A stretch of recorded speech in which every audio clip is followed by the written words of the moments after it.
2025 NFL Draft coverage on Keon Sports is brought to you by Chatty's Pizzeria, the home of Night 2 of the Keon Sports Live NFL Draft Show on Friday, April 25th.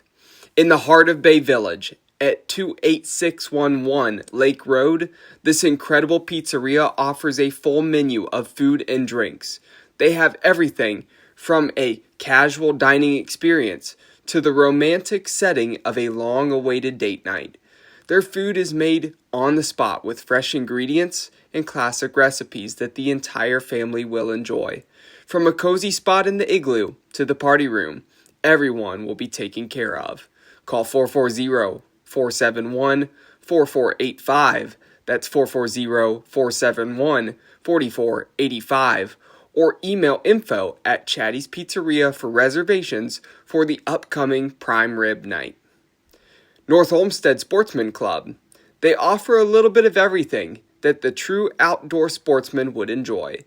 At NOSC, memberships are open to everyone from novice to master. For those just starting, the Ohio Department of Natural Resources sponsors several adult and junior programs open to the public at NOSC. Everything is provided free of charge, including equipment, ammo, and targets. Also, don't forget Ladies' Night. Find out more about one of North Olmsted's oldest and most prestigious clubs at North Olmsted Sportsman's Club. Cement Mason Local 404 Union. Whether you are an experienced journeyman or an apprentice, their doors are open for you to join the union. Current and future demand for skilled craftsmen necessitates an apprenticeship program that takes into consideration practices of one of the world's oldest trades, along with instruction in new techniques, applications, technologies, and materials. The local 404 Cement Masons Joint Apprenticeship and Training Program, JATC, supports a world-class curriculum of instruction and on-the-job training for more than 40 apprentices annually. Union Cement Mason skills are honed with the most comprehensive apprenticeship training program in the industry. And JBL Roofing and Construction, with 25 plus years of excellence in roofing and construction, this family-owned and trusted company is your first choice in roofing needs. Experience the difference with JBL Roofing and Construction. You can find out more about them at jblrc.com. It's time to talk about the cornerbacks. Welcome back here on Keon Sports. I'm Cole McDaniel, and the top three cornerbacks in the 2025 NFL Draft, well, they're three very talented players. Maybe not the most talented cornerback group we've ever seen before. I think there's a lot of potential, but there's from 4 down potentially a lot of question marks as well. But I do look at it as the top couple prospects in this group. I think they are lights out. You can't miss. Put them in the right scheme with the right team, and I think they're going to do damage for a long time to come. So excited to jump into this, and let's get going right now. At number 3, Jahdae Barron, Texas. Barron has the potential to excel either as an outside or nickel corner. He's an elite processor, shows controlled violence as a tackler, and knows how to jump routes underneath. Barron likes to bait quarterbacks into bad throws, plays physical and press man, and his ball skills are solid. Not only is Barron a special teams ace, but he is a nightmare in the slot. Most likely, he will be a nickel corner in the league. That's the ideal fit for him. He can bounce to the outside, like I said, if he needs to, but I think he's going to need to be a nickel to have the potential to be a future Pro Bowler or put up all-pro type of numbers. The potential's there. It's just a matter of, does he get put with the right scheme, with the right team? He is vulnerable versus vertical routes and has some frame limitations, some tight hips as well that can result in him being a little bit grabby with his hands after he initially loses his step. He will tend to bite on fakes and misdirection plays, but overall, Barron is an excellent player. Looking forward to see where he goes, He's going to be an early draft pick. I'll touch on where I think he'll go here in just a few moments. Player comparisons for him: Roger McCreary and Kool-Aid McKinstry. Definitely has some abilities that resemble Kool-Aid McKinstry and Roger McCreary. McCreary I was super high on a couple years back. Has that nickel ability, has the ability to bounce to the outside. I think that versatility fits him quite well. McKinstry, same thing for him.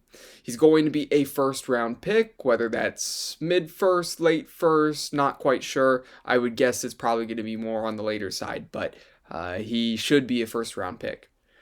My best fits for him: staying in Texas with the Dallas Cowboys, or going to the West Coast to the Los Angeles Rams.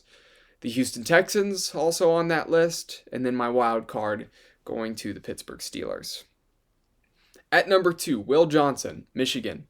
Johnson is a natural outside corner with length, backpedal integrity, and an IQ that shines in zone coverage. He is nasty in press man coverage, flashes great ball skills, and operates as a patient technician. Johnson is a physical tackler, offers some scheme versatility, and has elite boundary awareness. He tends to get too grabby, and when peeking in the backfield can give up some big plays.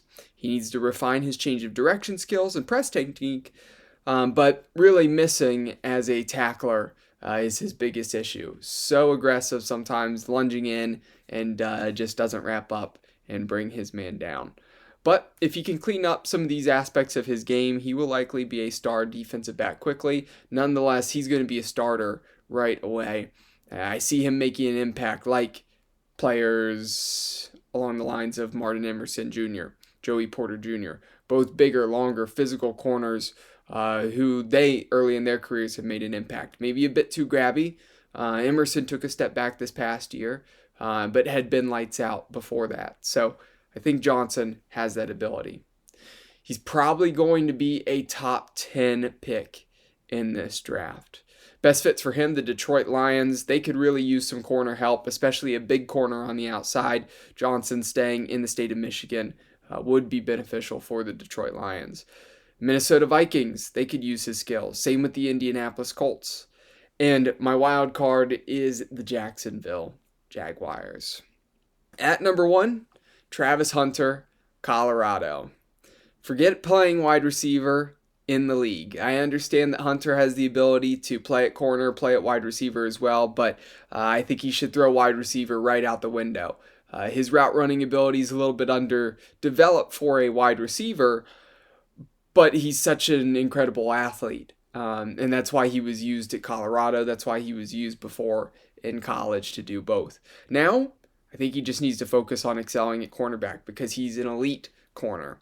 True outside man corner with elite ball skills, plenty of twitch, fluid movements, and he practically runs the route for the receivers because of that receiver experience.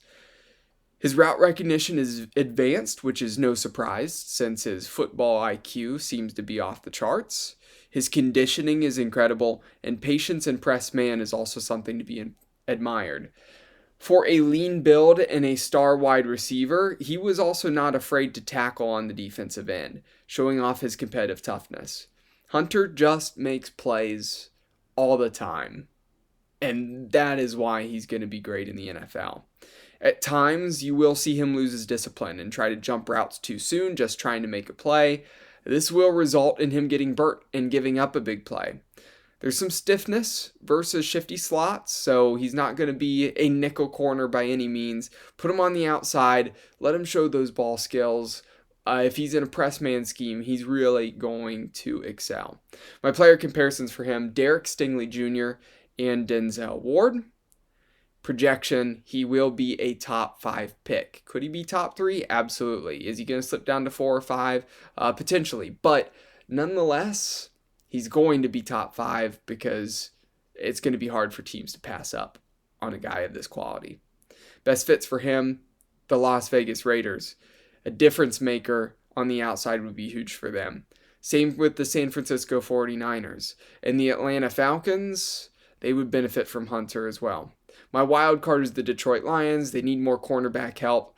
I don't think he's going to fall into their laps. They'd have to make some major move to trade up and get him. But Raiders, 49ers, Falcons, they all may have a chance, or at least are in striking distance, to be able to trade up into the top 5, potentially if they wanted to.